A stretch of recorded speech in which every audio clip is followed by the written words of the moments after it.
La muerte de Íñigo Cabacas, el hincha del Athletic que poco después de un partido falleció en Bilbao a consecuencia del impacto de una pelota de goma, ha marcado un antes y un después en el uso del material antidisturbios.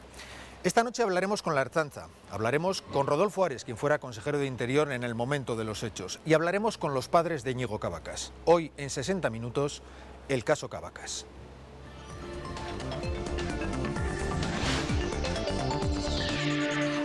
Íñigo Cabacas Liceranzu, el joven hincha del Athletic de 28 años, herido en los altercados del pasado jueves, ha fallecido hoy en el hospital de Basurto. Íñigo resultó herido de gravedad en los incidentes posteriores al partido entre Athletic y Schalke. Sus amigos y la familia afirman que recibió el impacto de una pelota de goma de la Ertzaintza.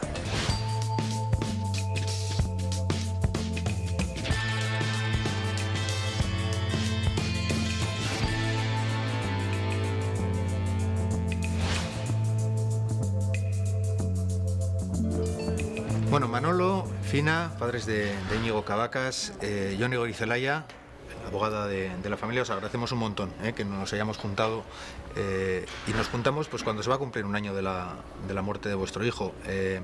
La primera pregunta es casi obligada, bueno, es qué tal estáis y el tiempo cómo ayuda a superar una situación de estrés.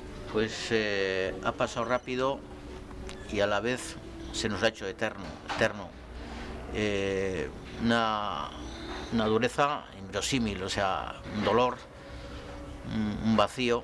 Estamos esperando que con la justicia podamos descansar un poquito. Como él era un chico estupendo, justo y cariñoso y era, no le gustaban las injusticias, pues que él descanse y vea que se le ha hecho justicia también.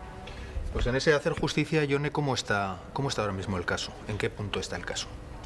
Bueno, el procedimiento se inició al de muy poco tiempo del fallecimiento de Íñigo. Está en la fase de instrucción. La juez instructora lo que ha considerado es que primero quiere saber cómo se desarrollaron los hechos antes de empezar a hacer otro tipo de investigaciones. Han depuesto muchos testigos, más de 70 personas, igual me quedo corta, y todavía esta fase finaliza en el mes de finales de abril, primeros de mayo. Por lo tanto, todavía queda un recorrido importante en esa fase testifical.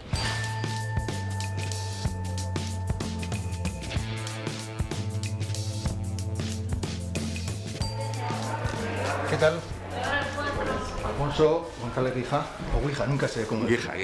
Bueno, juez decano de Bilbao. Lo primero que me gustaría saber es si es normal o es habitual que pase un año entero para que un caso de estas características todavía siga en cuestiones previas. Ya de entrada digo que es normal, es completamente normal porque la complejidad de los casos es lo que determina el tiempo. ¿Y qué hablo por complejidad? Primero porque es un asunto complicado de investigar. Segundo porque el número de personas a los que hay que investigar, le hace tomar declaración, contrastar datos, etcétera, es elevadísimo. Agentes puede haber, por poner un ejemplo, medio centenar, que igual son más los que intervinieron en aquel suceso, porque recuerdo por medios de comunicación, pero luego también hay que tener en cuenta que hay montones de testigos que estaban allí presentes en aquel lugar concreto.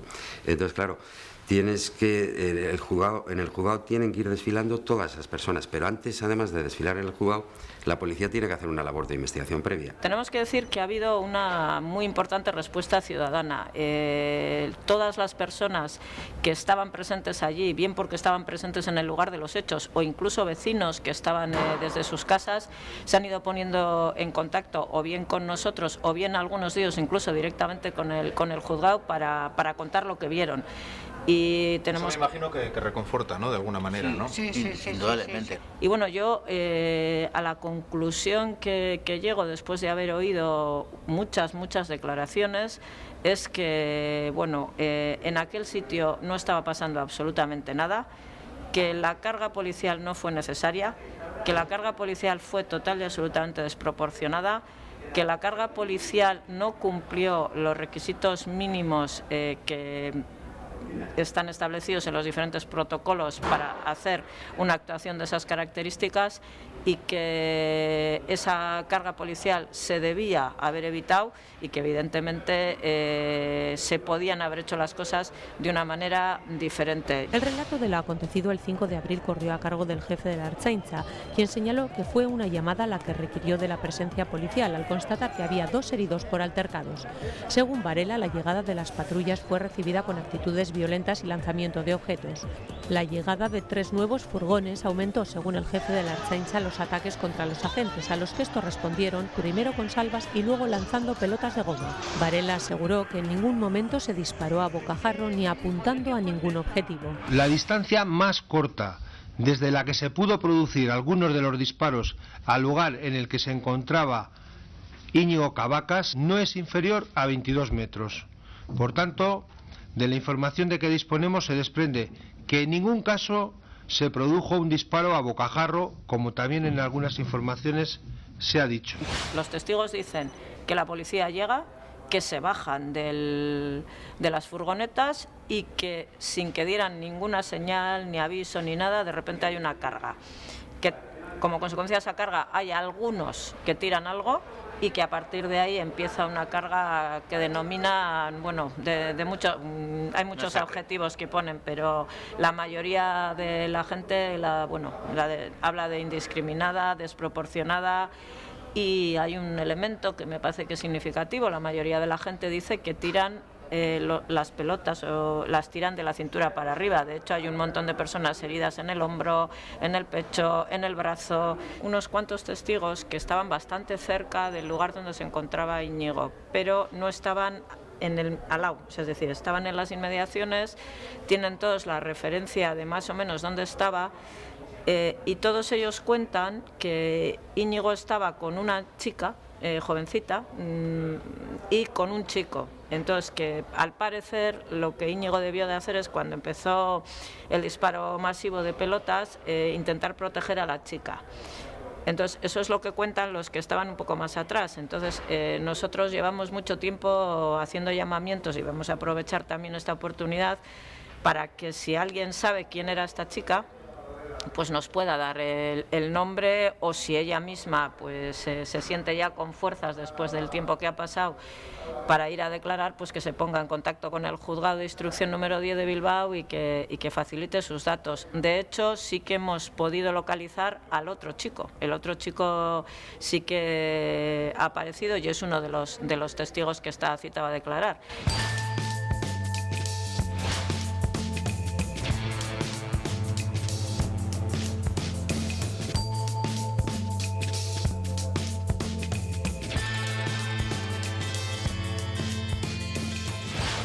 Fue uno de los días más amargos y más duros de mi vida política, y lo es porque desgraciadamente hubo una muerte irreparable, y en todo caso también, además de en nombre de la Ertzaintza comprometerme a que desde luego en lo que dependiera de nosotros adoptaríamos todas las medidas necesarias para no solo adelantar la sustitución del material antidisturbios que venía usando la Ertzaintza, sino también impulsar rigurosos controles y protocolos para que, desde luego, en la medida de lo posible, hechos tan lamentables e irreparables como es la muerte de una persona no vuelva a suceder. Precisamente la Consejería de Interior abrió al día siguiente del trágico suceso una investigación interna para aclarar los hechos. Una investigación que, según Rodolfo Ares, llegará hasta sus últimas consecuencias. Así lo afirmaba en el Parlamento Vasco, donde compareció este jueves a petición propia. Quiero aquí, en sede parlamentaria, en nombre del Gobierno vasco, en el mío propio y en el de la Ertzaintza, pedir perdón a sus padres, al resto de sus allegados y a sus amigos por esta injusticia, por esta injusta e irreparable pérdida. Me imagino que, siendo consejero de Interior, cuando ocurre una cosa así, pues tú te enteras, llamas a alguien, ¿no? ¿Qué ha pasado? ¿Qué ha pasado? ¿Qué te contaron? Cuando tú preguntas qué ha pasado, ¿qué te contaron? Bueno, lo primero es, lógicamente, intentar saber exactamente cuál fue la actuación que se produce por parte de la Ertzaintza con los mandos que estaban al frente, como es lógico, hay versiones diferentes y precisamente por eso lo primero que hacemos es abrir una investigación y fruto de esa investigación, cuando ya el tema se lleva a los tribunales, de acuerdo con los protocolos y con los mecanismos establecidos en la Ertzaintza, toda la información se pone a disposición del juez. Hombre, la pregunta a toro pasado es muy fácil de hacer, pero a toro pasado, no sé, ¿actuarías de otra manera o crees que se podía haber actuado de otra manera? Yo podía haber tomado la decisión de cesar a muchos de los mandos que estaban al frente de la operación y automáticamente toda la ciudadanía les hubiera culpabilizado. Pero yo tengo un comportamiento de responsabilidad en política que siempre mantendré, que es que no culpabiliza a nadie hasta que no se haga una investigación a fondo. Y por lo tanto, será la justicia quien, en todo caso, esclarezca quiénes tenían responsabilidades en la actuación, qué responsabilidades tenían los agentes que actuaron, qué responsabilidades tenían los mandos. Pero, en fin, a todos muchas veces ese comportamiento de responsabilidad no se mantiene, incluso algunos que han tenido y tienen responsabilidades de gobierno, en algunas circunstancias, en algunos casos no estuvieron a la altura de las circunstancias. En una orden de intervenir, y si hay que emplear fuerza, el hecho de dar la orden no puede suponer o no debiera suponer a nivel teórico el mismo reproche penal que luego la persona que emplea la fuerza y a lo mejor se excede en el uso de la fuerza. Pongo un ejemplo muy sencillo. Si un mando policial dice hay que disolver, y disolver se puede disolver de varias maneras, con botes de humo, etcétera, pero si una persona se ceba, o un agente de la policía en este caso se ceba contra una persona de las que tiene que ser disuelta y le propina golpes y golpes y golpes, el que ha dado la orden no tendría responsabilidad, o entiendo yo que no la tendría y no la puede tener de la misma medida que el que se excede en el empleo de la fuerza. O sea, que ese matiz desde el punto de vista jurídico y teórico es importante. Pero en ningún caso esto puede llevar, como en este caso, como algunos pretenden, a empañar una limpia trayectoria, un buen hacer y el prestigio que la Ertzaintza ha conseguido a lo largo de los últimos años.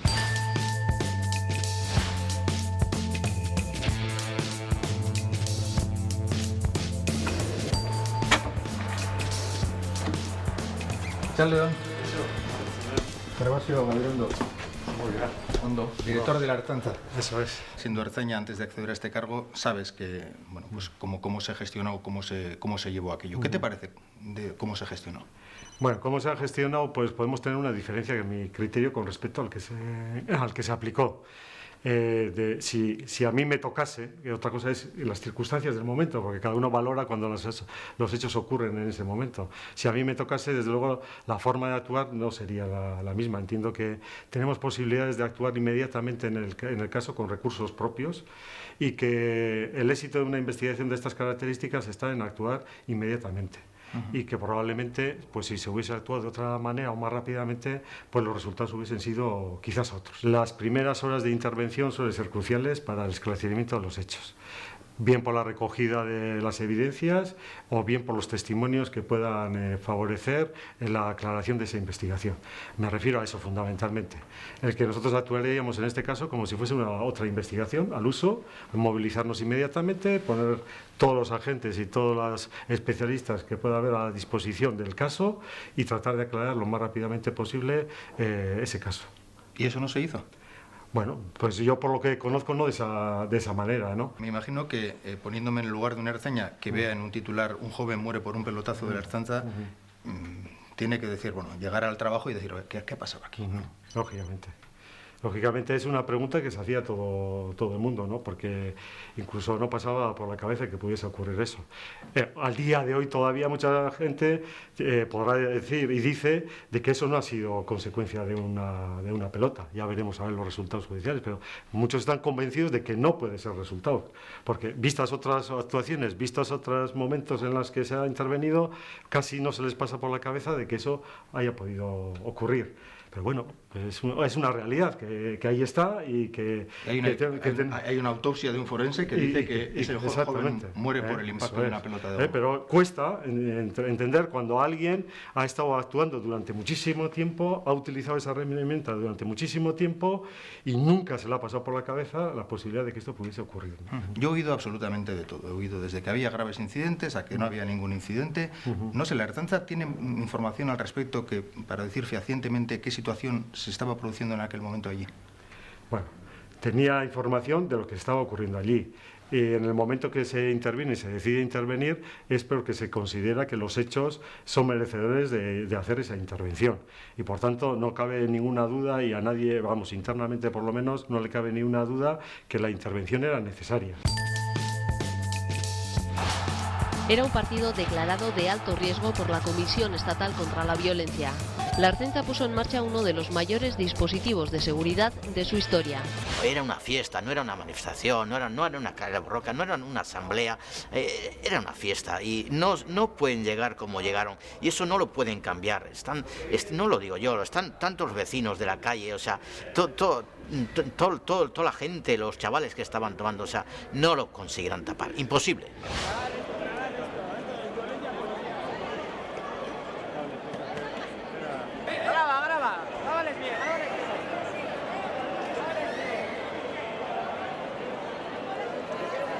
Se nos habla de una llamada de teléfono por una pelea. Todos los testigos que estaban en el lugar lo que dicen es que esa pelea, que hubo algún golpe que fue como las peleas de borrachos en las fiestas, es decir, un empujón y que nadie le hace caso a nadie. Y lo que es cierto es que hay una serie de diligencias que acreditan que personas de la policía dicen que no pasa nada, que no es necesario que pase nada y que hay un señor que dice que hay que cargar. Eso lo dice un policía, un ertzaina. Eso es algo que aparece así más o menos en las diligencias y que evidentemente es una orden que da un superior de las personas que estaban allí.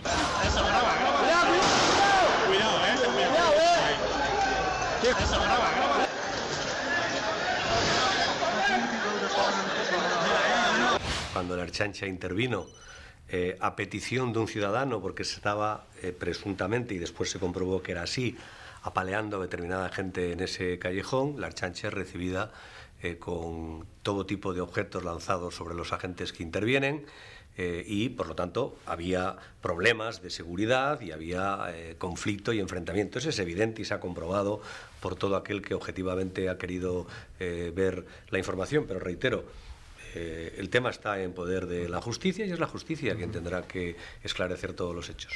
Que nadie piense que nosotros estamos aquí en una cruzada contra la Ertzaintza. O sea, en absoluto es intención de la acusación atacar a la Ertzaintza porque sí, o meternos con la policía autónoma o yo qué sé. O sea, en absoluto. Lo que queremos saber es lo que pasó, cómo pasó y si podemos saber quién es el responsable. Que den un paso adelante los que han sido, porque seguramente, pues espero que lo estén pasando mal él y su familia. Entonces, si dan un paso adelante y se entregan, pues seguramente que descansarían y su familia también se quedaría más tranquila, porque de esta manera, en casa, si hay una persona que está mal por un acto que ha cometido, que ha sido una muerte como la de nuestro hijo, que fue un asesinato así, claro y llano, no puede esa familia estar bien, el entorno no puede estar bien, porque eso siempre llevará ahí, a sus espaldas. Entonces, pues que se entregue. Los ertzainas han arropado a los compañeros implicados en los incidentes en los que falleció Íñigo Cabacas, concentrándose durante varias horas frente a la comisaría de Bilbao a la que pertenecen. 60 agentes ya han prestado declaración en la investigación interna del departamento. Un ertzaina que cumple órdenes y que tiene que acudir a disolver una manifestación, bueno, en este caso, pues la consecuencia ya hemos visto que pues, ha sido trágica por una serie de circunstancias que el juez determinará cómo se han producido. Pero penalmente, ¿qué responsabilidad tiene ese agente? Bueno, en principio él está actuando cumpliendo órdenes. Tienes obligación de cumplir el deber, salvo que lo que te ordenen sea manifiestamente ilegal. Entonces, la persona tiene que valorar si la orden es, pero insisto, manifiestamente ilegal. Por lo tanto, en este caso sería muy importante saber qué circunstancias objetivas, qué hechos se estaban produciendo en el momento que llega la Ertzaintza, ¿no? Sin duda. Es probablemente uno de los puntos clave del... Yo entiendo que sí, porque van a decir que haya que emplear la fuerza, hay que partir de una situación que lo requiera. El emplear pelotas de goma es un uso de la fuerza, que de hecho incluso luego se ha cuestionado si es un medio adecuado para disolver, un medio adecuado para situaciones complicadas, etcétera. En fin, ahí está ese debate todavía abierto. Bien, pues la Ertzaintza tendrá a partir de ahora una nueva normativa para regular el uso del material antidisturbios. Nuevos procedimientos que cambian, por ejemplo, la distancia mínima y las situaciones en las que se puede disparar, solo en caso de riesgo para el agente. La verdad es que han cambiado muchas cosas, porque al final se ha puesto en tela de juicio pues todo lo que se hacía, ¿no?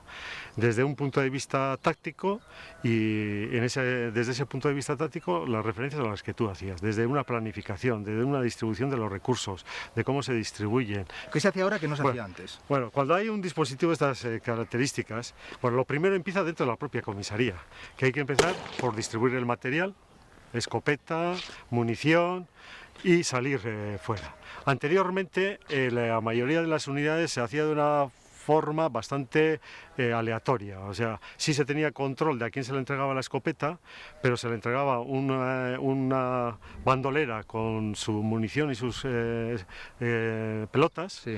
Y posteriormente, cuando la actuación había finalizado, hacía entrega de ese arma, se constataba de que el arma estaba, si habían utilizado cartuchos y pelotas, se recargaba otra vez la bolsa y listo, se daba por finalizado esa actuación. Y en estos momentos ya hay una normativa interna que ya se aplica desde hace algunos meses, en las que las bolsas están precintadas, se adjudican las bolsas y el arma a un agente, ese agente es el custodio de todo eso. En el momento que desprecinta, tiene que automáticamente dar cuenta de la munición que ha utilizado y en qué circunstancias ha utilizado ese arma. Y todo esto que me estás contando viene a raíz del caso Cavacas. Todo esto viene a raíz del caso Cavacas.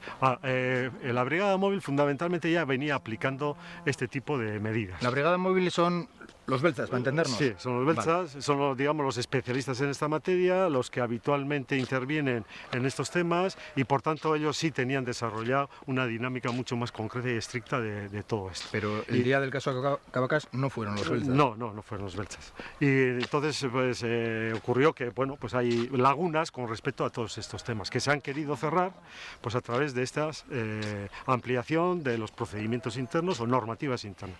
Pues aquí tenemos el material utilizado hasta la fecha, que está en este área, y el material que en breve pues vamos a empezar a utilizar. ¿Puedo? Se puede, para eso está. Para eso está. Bueno, ¿esto qué es? Estas son las llamadas pelotas que están en el lenguaje común y que muchas veces nos habremos tropezado en nuestras calles, ¿no? Es una pelota de caucho, de las que se lanzan a través de esta escopeta. Esta es una escopeta Benelli. ¿Qué tiene dentro de esto? Esto, caucho. ¿Es caucho? Todo caucho. O sea, eso de que dentro hay bolas de plomo y esas cosas, eso no es verdad. No hay. Bueno, a lo largo del tiempo aquí ha habido modificaciones también, ¿eh? El arma más o menos ha podido ser la misma, aunque de distinto tipo. Hombre, yo te diría que el recuerdo que tengo de haberlas visto... Eran de otro tipo. Eran más grandes. Sí, eran más grandes antes. Sí. Lo que ha cambiado es la bocacha. Esta bocacha inicialmente era una bocacha más larga, negra, que no tenía posibilidades de regulación de la fuerza. Esta tiene 3 posiciones, suave, medio y fuerte. Cuando está en fuerte no permite la salida de ningún tipo de gas y entonces la pelota se impulsa con toda la fuerza. Actualmente, en la normativa vigente, las unidades de seguridad ciudadana solamente pueden utilizarlo en S o en M, solamente. ¿Y quién decide si es S o M? El que se utilice S o M lo decide el responsable del operativo que esté en cada... O sea, el Ertzaina que llega allá, ve el follón que hay y dice... Y ahí se tiene un responsable y dice, vamos a utilizar el S o el M. Depende de las distancias, depende del escenario, pero el fuerte nunca. El único que puede utilizar y está autorizado es la brigada móvil. ¿Y esto qué es? Y este es el cartucho impulsor. Este es el que permite que la bola pues, salga. ¿Esto que tiene pólvora o qué tiene? Sí, esto es pólvora. Esto sale a una velocidad de unos 60 metros por segundo. Esta nueva sale algo más, a 80. Entonces hace más daño esa. No, no tiene por qué hacer. Aquí lo que al final tiene que ver no es solamente lo que se impulsa, sino lo que sale impulsado, que es esta pelota. Que esta pelota, como veis, tiene un peso 88 gramos. Ese veremos que tiene menos de la mitad. O sea que ya es mucha diferencia. Esto es caucho. La rigidez de este producto ya se ve. Sí. Eso es foam, que es mucho más blando. Déjame una, por favor. Esto se deforma más. Esto rebota, ¿no? El problema que tiene es, primero, que cuando se dispara es poco preciso. Esta es la mira, aquí está, y lo único que te encuentras en medio es la propia bocacha, lo cual dificulta el poder hacer puntería. Aparte de que el propio material pues es asegura poco la puntería. Gervasio, pero es que me cuentes eso, me estás diciendo que durante 30 años habéis estado disparando así con poca puntería. No, hay una cuestión. Han pasado 30 años. Y de 30 años también el material evoluciona. Una pelota de goma fue la causante de las heridas mortales que sufrió Íñigo Cabacas. La autopsia lo ha confirmado. Según el informe médico, las lesiones son compatibles con las pelotas de goma que utiliza la Ertzaintza. Cuando efectivamente se me confirma que la desgraciada muerte, irreparable muerte de Íñigo Cabacas es fruto de un disparo de una pelota de goma, inmediatamente lo que hago en nombre del gobierno vasco y de la Ertzaintza es, por supuesto, lamentar la muerte irreparable, ponerme a disposición de la familia y, lo que es más importante, comprometerme en que, desde luego, trasladaremos todos los mecanismos para que la investigación se haga a fondo y se depuren responsabilidades. No vamos a ocultar nada. Vamos a investigar a fondo para llegar hasta el final, cueste lo que cueste, y le cueste a quien le cueste. Normalmente la fase de investigación policial, lo que se pone luego ante el juez en forma de atestado, se realiza en las comisarías y se realiza a pie de calle, tomando... Normalmente a pie de calle es más la persecución del delito, ¿no? Pero la investigación suele realizarse en las comisarías y demás. Sin embargo, aquí la investigación policial se realizó en la propia sede judicial, en contacto, para tener contacto directo con el juez. ¿Y cómo encaja en eso que estás comentando que el Ararteko en un momento dado diga, yo también quiero investigar esto? Esas investigaciones, en principio, se pueden hacer, pero no tienen ningún valor más que el de denuncia social que puede realizar el Ararteko. El informe que acaba de publicar el Ararteko es, ante todo, una crítica al Departamento de Interior. Crítica por falta de colaboración en los casos Cabacas y Nafarrate. El defensor del pueblo cree injustificado que Interior no le haya facilitado información sobre ambas intervenciones de la Ertzaintza y apunta que los pocos datos aportados podrían poner de manifiesto que la actuación policial no se ajustó a las pautas a respetar en estos casos. Sabe que el Ararteko ha sido contundente en las críticas al Ejecutivo. El Ararteko se ha metido en una cuestión que no es de su competencia. Es evidente que es una cuestión que está en manos de la justicia. El Ararteko debería ser más prudente, pero ya estoy acostumbrado a que el Ararteko en algunos casos sobrepase lo que son sus competencias. Sí, pero asegura que ustedes prometieron de alguna manera mantener informado al Ararteko y que eso no se ha producido. Toda la información de que disponíamos está en manos del Ararteko, como estuvo en el Parlamento, precisamente y por iniciativa mía desde el primer momento, porque fui yo quien pidió comparecer en el Parlamento para dar todo tipo de explicaciones y aportar toda la información de que disponíamos. Lo que no tengo duda es que a nivel policial se han puesto todos los medios y a nivel judicial, pues no dudo que mi compañera estará dejándose la piel en esclarecer los hechos. Yo entiendo que es difícil el determinar responsabilidades en este tipo de sucesos, porque claro, son muchas las personas que intervienen. Saber a ciencia cierta qué es lo que ocurrió, estoy convencido que lo está intentando, pero lleva tiempo. En todos los cuerpos policiales, y la Ertzaintza también no es una excepción en esto, cuando se producen investigaciones de policías a policías hay una unidad o división de asuntos internos, como solemos ver en las películas, pero es que es así. Es un método de funcionamiento que se ha demostrado que sirve, que es válido.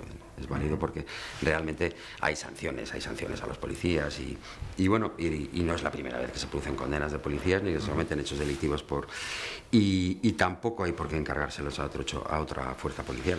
En ocasiones sí que hemos, algún compañero, y esto lo digo porque ha sucedido, algún compañero cuando se ha encontrado con un hecho delictivo cometido por una fuerza de seguridad, se lo ha encargado a otra. Por ejemplo, Guardia Civil se lo ha encargado a Policía Nacional o Ertzaintza a Policía Nacional.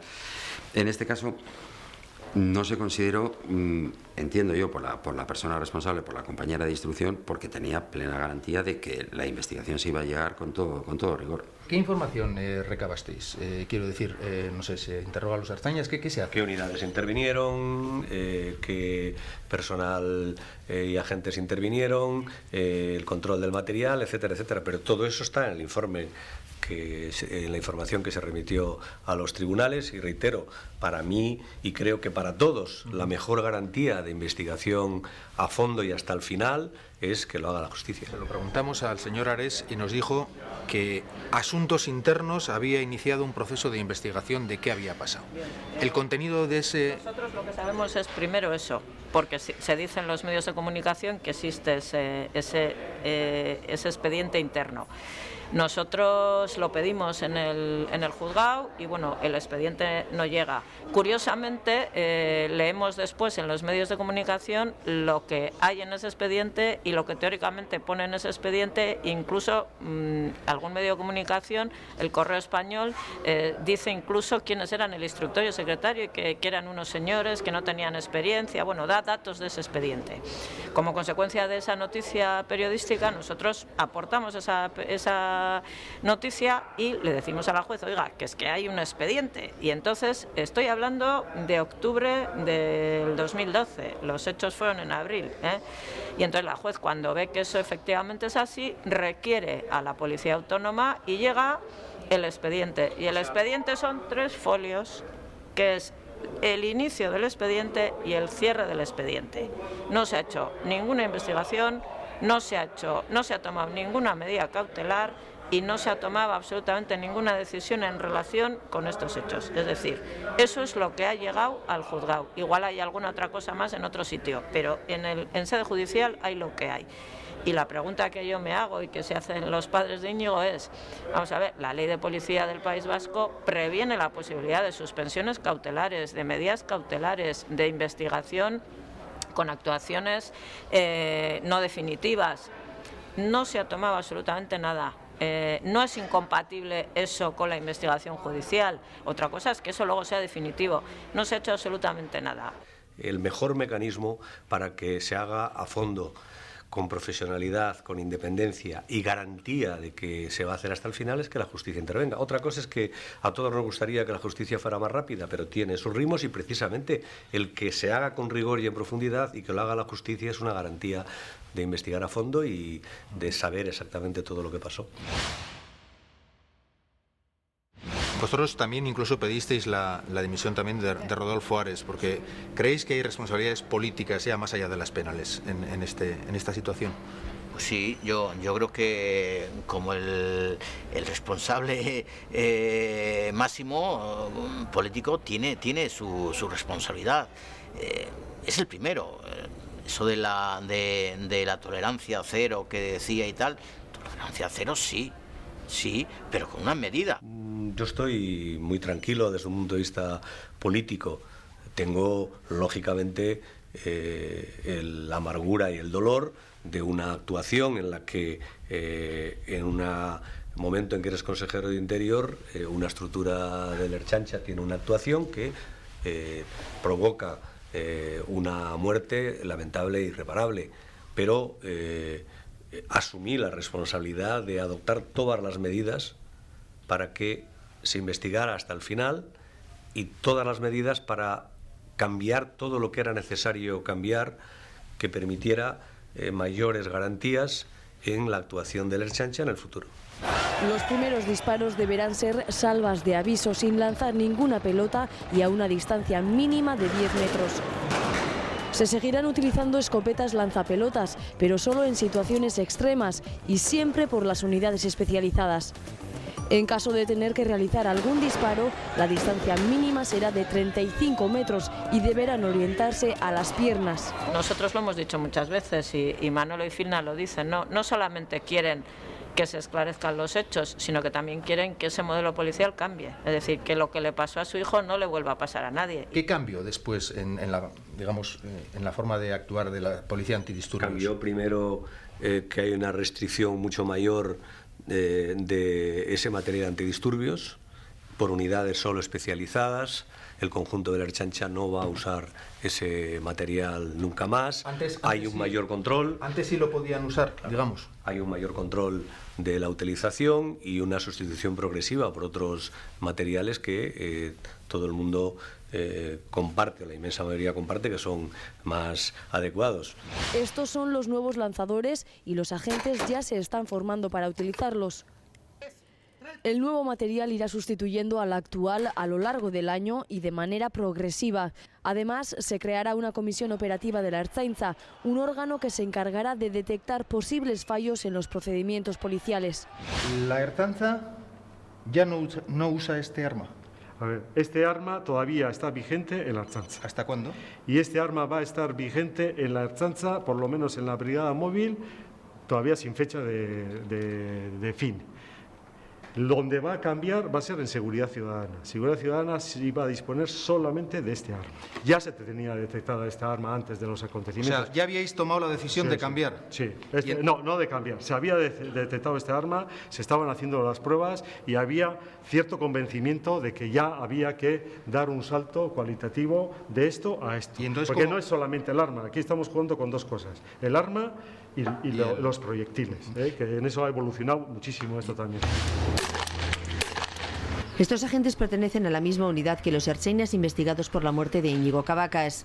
En las pruebas participan un total de 4.500 policías autonómicos. La nueva escopeta dispara proyectiles de foam, un material más blando que el caucho. Su tamaño es la mitad que la tradicional pelota y sale propulsada a menor velocidad, por lo que son menos lesivas, aun siendo disparadas a pocos metros. Esto no tiene posibilidades de rebote. Existe riesgo, como todo producto, aunque sea rígido, existe la posibilidad de que rebote. Cuando estamos hablando de estas pelotas, 35 metros, con posición S o M, 35 metros mínimo. Y cuando estamos hablando de fuerte, 60 metros, aproximadamente. Esas son las condiciones que ahora se han puesto. Y en este caso, que este es bastante más lesivo que menos lesivo que ese, este amarillo, que es más blando que este negro, estos son 15 metros. Y este 25 metros. Hubo varias cargas policiales y los amigos de Íñigo están convencidos de que resultó herido tras precisamente recibir el impacto de una pelota de goma. Aseguran que los agentes disparaban a una distancia de 20 metros. Hay que tener en cuenta una consideración. Siempre existen riesgos de daños no deseados. Esto es un instrumento que puede causar daño. Estamos diciendo es menos lesivo, pero no inocuo. Y en un escenario en el que hay constante movimiento, porque cuando hay una concentración hay personas que se mueven permanentemente. Existe el riesgo de que alguien se cruce delante del objetivo, que se agache la persona que en principio al cual se le iba a disparar a la altura de las piernas y en vez de darle en las piernas, pues le acabes dando en la cabeza. O sea, entran muchas cosas en juego. Desde el momento que estamos utilizando un material de este tipo o de cualquier otro, automáticamente existe el riesgo de que se puedan producir daños no deseados. Miles de personas han querido recordar esta tarde en Bilbao al joven Íñigo Cabacas. Lo han hecho en una marcha silenciosa que ha unido la Plaza Moyúa con el estadio de San Mamés, donde en el partido de esta tarde se ha guardado un minuto de silencio en recuerdo del joven aficionado rojiblanco. En el partido del Athletic, los jugadores han salido al campo con una camiseta en la que se leía Íñigo en el recuerdo. Primer minuto de silencio y aplausos para Íñigo. El primer gol también se lo han dedicado a él. Pancartas en todo el campo y en señal de protesta parte de la afición ha abandonado el estadio. Tras el partido, sus amigos han recogido los mensajes, las flores y las velas que se encontraban en el lugar donde la Ertzaintza hirió de gravedad con una pelota de goma a Íñigo Cabacas. A mi hijo le dieron aquí y fue muerte instantánea. ¿Por qué le quisieron? ¿Por qué le mataron? ¿Para qué? ¿Para qué? Es que yo me pregunto que para qué querían una muerte, una sangre. Que por cierto, después de la muerte de mi hijo, mi suegra, la madre en mano, murió a los 2 días del disgusto. En el momento de que Íñigo cayó al suelo, había allí una chica malagueña, Laila, enfermera, pues que le ayudó. Incluso la Ertzaina le pegó, la poleó para que le dejara a Íñigo en el suelo. Entonces la chavala, hasta que no llegó la ambulancia, la chica esta Laia, malagueña, no le dejó a Íñigo. Entonces yo tengo mucho que agradecerle a esa chica. Todos los vecinos, toda la gente, toda la gente que nos ha conocido, todos los ciudadanos, sí, la verdad es que nos han arropado, nos dan cariño.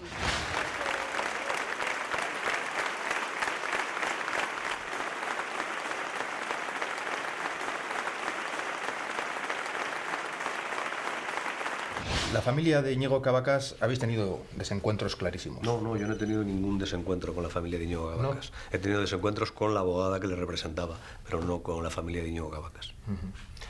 Yo leí, y me corrige si me equivoco, ¿no? Que la familia estaba molesta porque no había tenido toda la información que en un primer momento creía que iba a tener.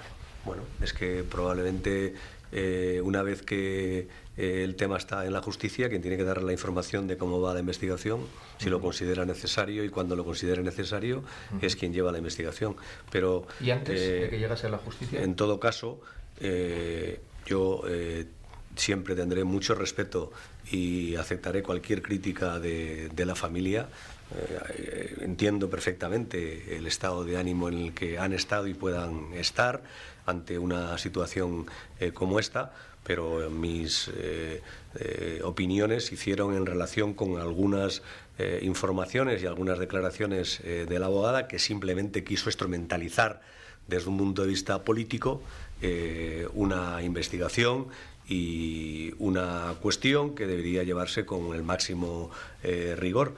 Y esto no solamente lo ha hecho la abogada, sino que ha habido algunos grupos políticos que han intentado sacar rédito político de algo que nunca se debería instrumentar desde un punto de vista político. El verdadero asunto es que aquí Íñigo está muerto, y está muerto por un pelotazo de la Ertzaintza. Es decir, eso es un dato objetivo e inequívoco. Entonces lo que ha querido es que eso se vaya de lado hablando de la abogada, de tal, de no sé qué, de no sé cuál, pero es que esa es la realidad. Y ante eso, ante una actitud responsable de un responsable político, es investigar y averiguar qué es lo que ha pasado y poner todos esos elementos encima de la mesa. Y si tienes un mínimo de responsabilidad, sea la que sea, pues presentar tu dimisión. En otros lugares del mundo, en Cataluña, han pasado cosas y ha pasado esto. Aquí no ha pasado nada parecido, y en vez de hacer y asumir sus responsabilidades, las vuelve en contra de la familia y en contra de su representación. A mí me parece que es bastante censurable eso, y a nosotros eso nos ha parecido en muchos momentos pues un gran agravio. Él nos decía que no tiene ningún problema con la familia, en todo caso con su abogada. Pues bueno, pues su abogada no tiene ningún problema con él, porque yo no estoy discutiendo con él de política, yo estoy hablando de la investigación de unos hechos, y lo que tiene que hacer él es colaborar en la investigación, que la policía para eso está, para colaborar con la investigación. Las responsabilidades de que se pidan a nivel político la justicia no entra para nada. ¿En qué entra la justicia? Si al final algún político ha incurrido en responsabilidad, que en este caso es evidente que responsabilidad penal el consejero, el que era consejero de Interior, no podía tener, ni dio la orden. Simplemente por ser consejero no se puede tener responsabilidad penal en un hecho cometido muy concreto por uno o varios agentes de la policía. Podría tener responsabilidad penal si hace algo, si comete él un delito, o si a través de su conducta se comete un delito, pero no por las 7.500 ertzainas que están al mando de la Consejería de Interior. Yo creo que como con nosotros no se puede meter, no tiene argumentos, porque la muerte de mi hijo no tiene argumentos, y a la familia no le puede imputar nada, no estamos metidos en ningún tema político, no pertenecemos a nadie, pues es muy fácil, lo tiene fácil. ¿Con quién se puede meter? Pues con Yone, pero se equivoca metiéndose más con Yone, porque no tiene razón. Porque si Yone es mi representante, no es porque yo sea de la izquierda ni nada, sino porque yo confío en ella como buena abogada, y por eso está conmigo, no, ni más. En un momento dado, la familia Cabacas, no sé si la familia Cabacas, el entorno de la familia Cabacas, pero yo he leído un comunicado de la familia en la que se dice que no Rodolfo Ares, sino un representante del Departamento de Interior, les dice que va a ser muy difícil llegar a saber toda la verdad, y les ofrece una indemnización, una compensación económica, y eso enfada mucho a la familia. ¿Qué pasó ahí? Es una versión de la abogada señora Goirizelaya, no se hizo ninguna propuesta y desde luego ni autoricé ni autorizaría nunca que se hiciera una propuesta en ese sentido. No sé si dio orden o no dio orden, puede hasta haber pasado que no la diera, yo eso ya no lo sé. Yo lo que sí sé es que lo que pasó, y lo que pasó fue que cuando salimos de una declaración, una persona que estaba allí defendiendo los intereses del gobierno vasco, que está personada en las diligencias, delante de una abogada que está conmigo, que es además familia de Fina y de Manolo, nos hizo un ofrecimiento concreto. Nosotras, las dos, le contestamos que no éramos quienes para decirle nada en relación con esa cuestión, que se lo trasladaríamos a nuestros clientes, y nuestros clientes fueron los que respondieron. Que nuestro fin no es el dinero, que es la justicia. No, nos ofendió, nos volvió otra vez a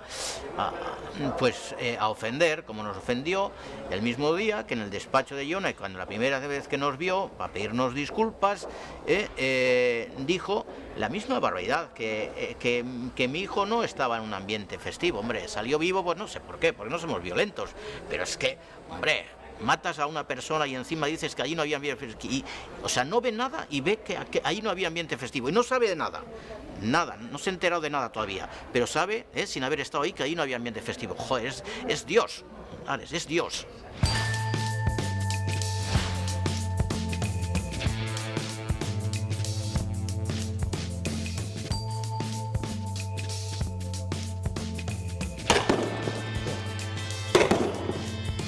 Está aquí. Este es negro, este es el que ha pegado fuerte, que acaba de impactar, y en cambio los anteriores que hemos visto son los amarillos. ¿Cuál es la diferencia entre este arma y este arma? Primero, que este permite hacer puntería, o por lo menos poder tratar de disparar al objetivo concreto. ¿Es con esto? Con esto. Esta es la mira. Un escenario muy cerrado, donde puede haber riesgo de muchos rebotes, es un peligro poder lanzar una munición de este tipo. ¿Tú conoces el callejón donde ocurrieron los hechos? Sí, conozco, sí. Hemos estado mucho tiempo allí cerca, o sea que ya conozco. No es un sitio muy amplio. No es un sitio muy amplio, pero tampoco es un sitio en el que no se pudiese utilizar el arma. Yo creo que es un sitio en el que perfectamente se podría utilizar. Era idóneo este arma para el sitio, era proporcional a las circunstancias, es un arma legal o está legalmente establecido por nosotros, es el menos lesivo en esas circunstancias. Esas son las preguntas que se va a hacer. Si las preguntas son que todo eso ha sido adecuado, pues la utilización ha sido adecuada. Si las contestaciones empiezan a ser negativas, pues entonces pues la intervención no ha sido negativa y entonces habrá que responsabilidades al respecto. Mira, este es el número, el tipo de identificación que en estos momentos portan los agentes. ¿Y dónde lo llevan esto? Esto lo llevan en el pecho. Y eso me dices que ya estaba contemplado, pero a raíz del caso Cabacas... Se ha acelerado también. Estaba contemplado.